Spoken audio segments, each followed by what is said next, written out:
Ek groet u in die wonderlike naam van ons Koning Jesus Christus, ons Verlosser, ons Saligmaker op hierdie Dinsdag, die 10de Maart 2026. Ek is Jacques Pieters, hierdie is Brood vir die Siel, 0720202615. Hoe moet ons bid? Wat is die regte manier om te bid? In Johannes 17 bid Jesus vir sy disippels. Nie net vir die 12 apostels nie, of die 11 wat oorbly nie. Maar hy bid ook vir jou en vir my, ons wat bereid is om hom te volg, ons wat bereid is om te doen wat hy ons geroep het om te doen. Die woord sê ons tog, gaan uit en maak disippels van mense. En die wat gedoop word, is op die regte pad.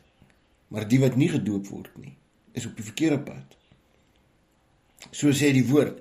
Johannes 17 se gebed van Jesus vertel ons van 'n eenheid.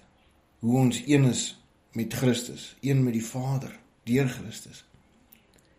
Maar dan kry ons in Matteus 6 ook 'n gebed, die Onse Vader, waar Jesus ons leer hoe om te bid.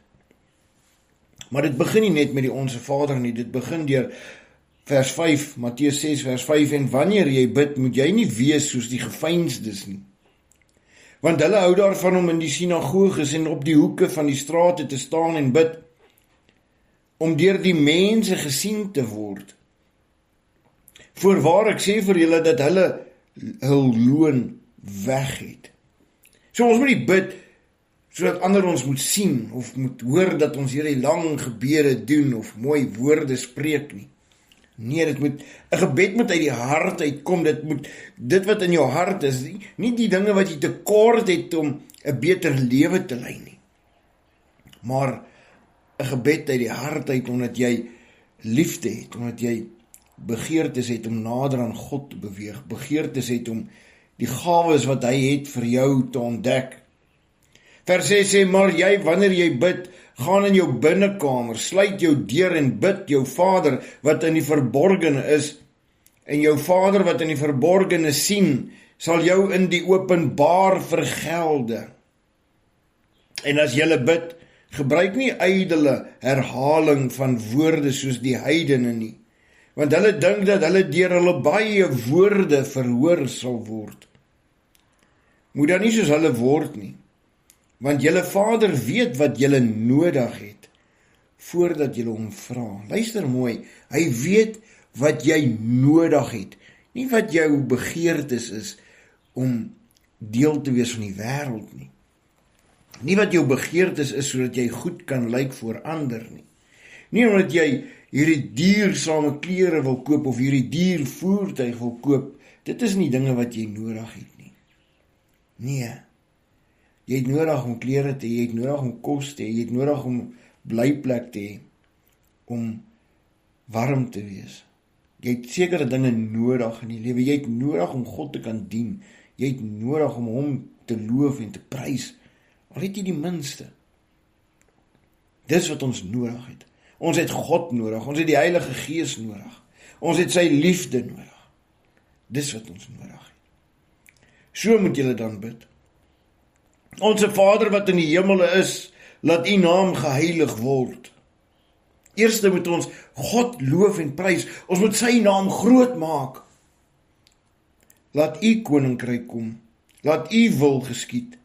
Soos in die hemel, net so ook op die aarde. Weet hy nie die beste vir my en jou nie? Weet hy nie alreeds wat goed is vir ons en wat sleg is vir ons nie? Nie wat ons dink nie, maar wat hy weet. Gee ons vandag ons daaglikse brood, nie net dit wat ons begeer nie, maar dit wat ons nodig het, ons daaglikse brood, ook die woord, die woord waarmee hy ons voer. Want wat is meer kosbaar as om ons siele te voed met die ware woord van God deur die Heilige Gees in waarheid? En vergeef ons skulde, soos ons ook ons skuldenaars vergewe. Dit help nie net ons soek vergifnis nie.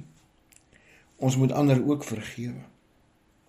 2 Kronieke 7 vers 14 sê, ons moet onsself verootmoedig voor God. Luister mooi na daai vers. Dan moet ons hom vra om ons te vergewe. So dit is verootmoediging, ons moet onsself verneder voor God, dan moet ons hom vra om ons te vergewe. Dan sal hy ons hoor. Dan sal hy ons vergewe. So, ons moet onsself verneder sodat hy ons kan hoor. Dan moet ons sonde bely. Dan sal hy ons vergewe.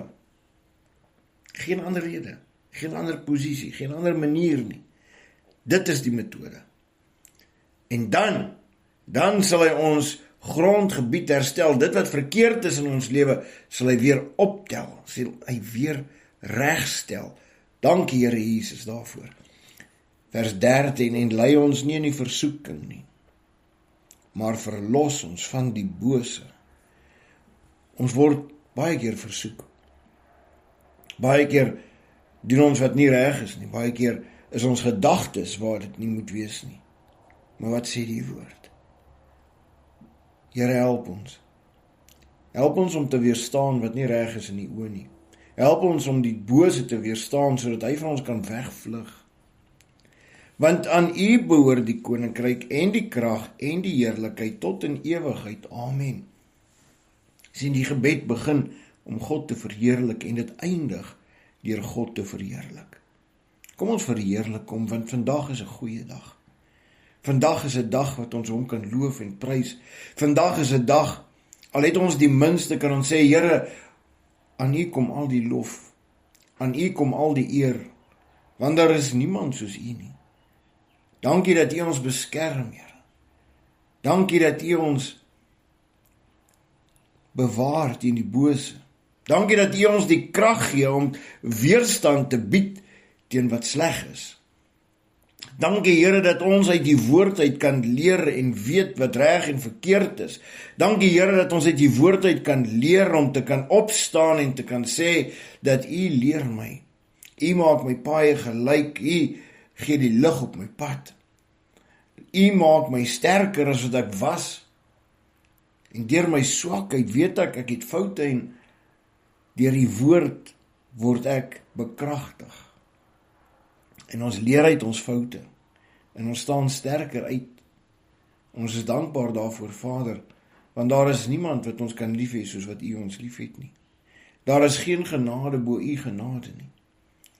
Daar is geen persoon wat ons die liefde kan toon wat U ons toon nie. Wat so baie kan vergewe. Wat ons geroep het by die naam. Dankie Here vir U verlossing. Gee aan ons vandag ons wapenrusting, Here, sodat ons dit moet dra, soos 'n priester in vandag se dae. Vader, wees met elke een van die kinders in die tyd. Want ons weet, die dae word al meer donker, maar vir ons wat in die lig wandel, is dit nie so donker nie. Dankie Here, dat U hand oor ons is, dat U ons vooruit gaan, en dat U agter ons is. In Jesus Christus naam. Amen. Onthou, lees jou Bybel, moenie toelaat dat die wêreld jou mislei nie. Groete.